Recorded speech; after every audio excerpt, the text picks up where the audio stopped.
the one and only Michael Moore. How many years has it been? It's been a while. It's been a while. Yes, thank you for having me here. Well, you're very welcome. Thanks for being here. We appreciate it. As a matter of fact, the last time I interviewed you, we had a bet. Right. Yes. And I won the bet. The bet was... You won the bet. Actually, it wasn't the last time. This was on your radio show. Right. Back in 2002. And I just happened to be on your show there when Matt Drudge texted you on the computer. Yeah. Can I show you that? I told you. No, I remember because you were sitting behind the thing. He says, "Oh, I'm getting a message from Matt Drudge." I said, "What's he saying?" He said, "Your book just went to #1 on the bestseller list." I remember that. And I said, "Geez, this is happening on your show. This special moment." So you have fond memories of me in your past. So the bet I gave you credit. I figured, in the hour we were on, the book had gone from nothing to #1. Yeah. So thank you for that, by the way.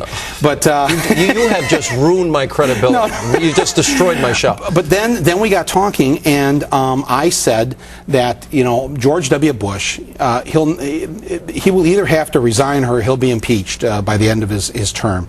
Mm-hmm. And you said, "No way, that's not going to happen." And I said, "Okay, bet." And then we had a bet where if I won the bet, mm-hmm. you would have to wear a button on the show one night that said "I love Hillary." Thank God I won. Thank God. And if you won and I lost, I would have to stand in front of the White House with a sign that said Sean Hannity was right. So yes, well, we have a version. There I am, right there. Now, in fairness, I think everybody at home can figure this out. You didn't exactly do it at the White House. Well, I did it on your set here, but I mean, it was. Look, how about this? It was hard enough to walk through the Upper West Side of Manhattan tonight holding that sign. You were not holding that sign. Yes, I had to bring the sign here, and people were stopping me, going, "What are you doing with that sign?" I said, "Well, I lost a bet. I mean, I'm a man of my word, and there you go." And I appreciate. Well, but by the end of tonight's show, we'll have another bet. All right, let me go over. These are serious issues that you raise in your film.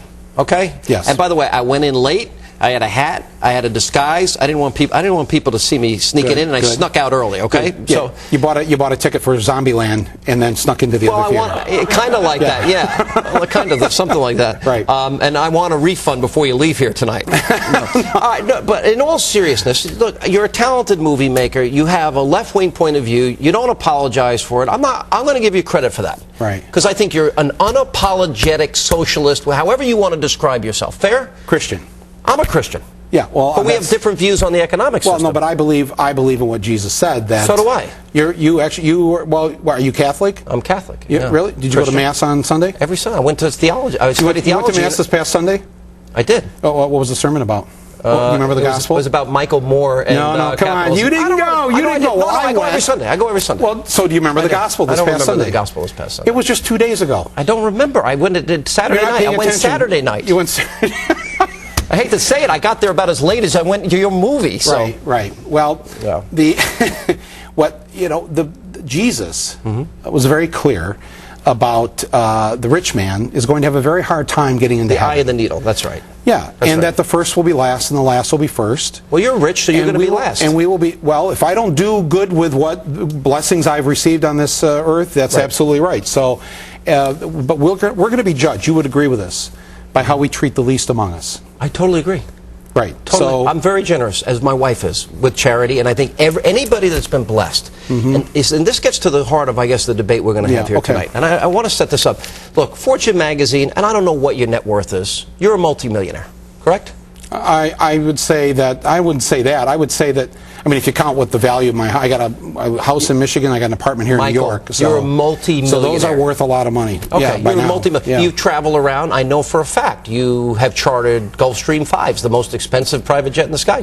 I have never chartered a jet. You've never chartered a jet in your life? I've never paid a dime for a jet. You've never been in a private jet?